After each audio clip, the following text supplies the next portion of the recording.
This OS takes phones forgotten to time by manufacturers and offers a new lease of life.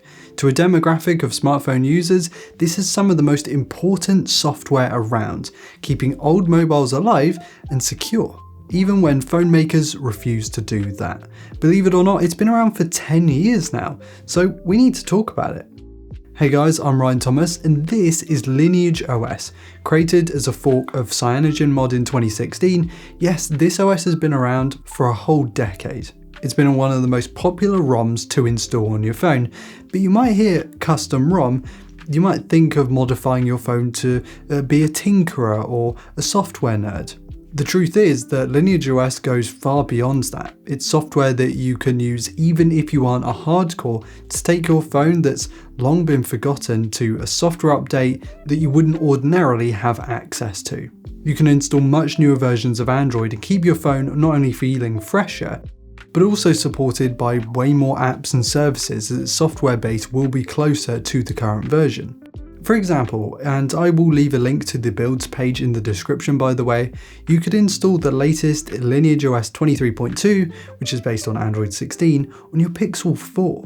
Yeah, a phone that came out 6.5 years ago and whose official Android update train terminated at the 13 station. That's 3 years of extra software support for free.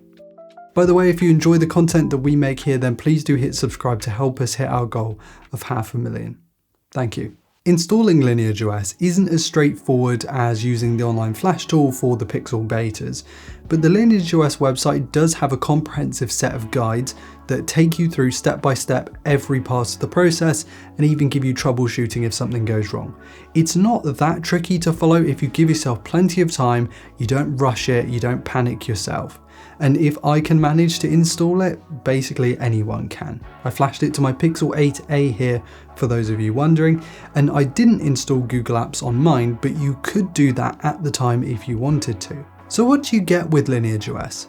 Well, similar to GrapheneOS, which I checked out not long ago on the channel, it's way less googly than your normal typical version of Android. And unlike GrapheneOS, it is not limited to pixels, by the way. In this case, it isn't googly at all because I didn't install the Google Apps services. And that means that this is so much more secure and privacy focused. But if you wanted, you could bring that back by installing the GApps package if you wanted to before booting into LineageOS for the first time in the recovery. We have 14 basic apps installed, basically just the essentials here, with probably the standout item being audio effects, which is essentially just an EQ for the audio inside the phone. Something you might not initially expect if you're new to this, but it's actually been a thing on LineageOS for a very, very long time.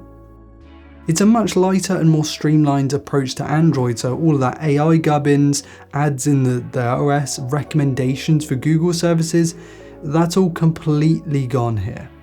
This is actually relatively similar to what you would have expected an early OnePlus phone to come with, for those of you who remember that. It's bloat-free, minimalist, almost eerily refreshing for a phone in 2026. It feels like you're stepping away from the current world, and it's actually quite nice.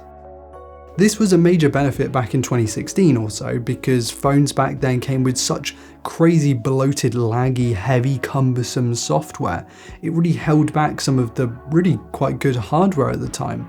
Installing something like this would have been a fantastic way to gain some of that performance back, get rid of all that additional bloat.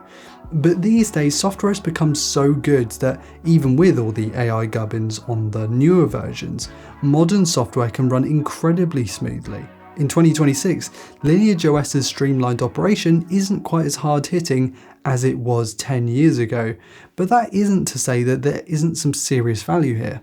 Battery life, for example, on certain models is a significant step up because you don't have all of that stuff going on in the background, all those services constantly reading your system and pinging servers with your data. This has been known to boost the longevity of some Pixel devices because, well, the Tensor chips are really not the most energy efficient things in the first place. And of course, when you add in all of that googly goodness going on in the background of a standard Pixel, well, you're kind of asking for trouble there. With LineageOS, you gain a chunk of that back, which is really nice. I was intrigued to find out how different the cameras would perform on LineageOS versus the stock Google Pixel version. So I plucked out my second 8A, this one's completely stock. I took some side-by-side samples, and the apps are pretty different because of course you don't have that staple Pixel camera feature setup, action pan, top shot and so on. Again, LineageOS is, well, it's very stripped back. And directly comparing the actual camera quality, there are some noticeable differences. For one, despite being the same model with the same camera inside, there is a substantial crop on the 1x camera with LineageOS that you don't get on Pixel Experience with a regular model. There's also a lot more noise in the LineageOS shots, and the colours are a little more inconsistent as well with that model. By the way, the ultra-wide doesn't seem to be affected by this weird cropping thing going on, so I'm not sure what that's about.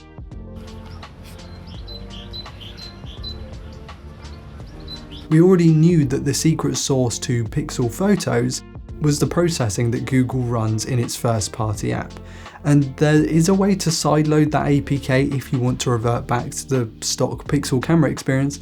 But yeah, it's really interesting to see the difference between Pixel and no Pixel software running on exactly the same camera hardware. It's not a crazy difference at a glance, but there are things you sort of notice when you zoom in a little bit. I'm sure your mileage is definitely going to vary because of course you can install this on any phone, not just a Pixel. And so there is so many different combos of lenses, sensors, ISPs. Again, your mileage is most certainly going to vary.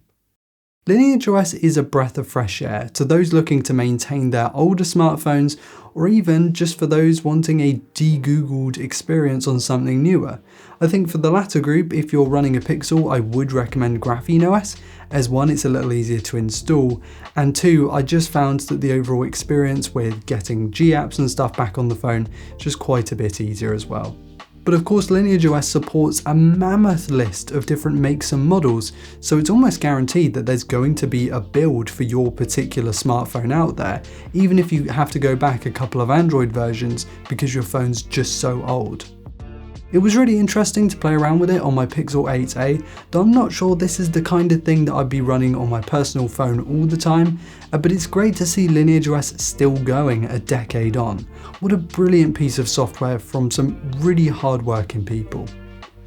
I want to hear your thoughts in the comments on this one. Are you still into installing custom ROMs on your phone? I was sort of 10 years ago. I don't really do it these days aside from making YouTube videos about them. Have you ever attempted it? And if you're not on LineageOS, what other ROM have you picked and what phone are you running that ROM on? I'd love to hear your alternatives in the comment section.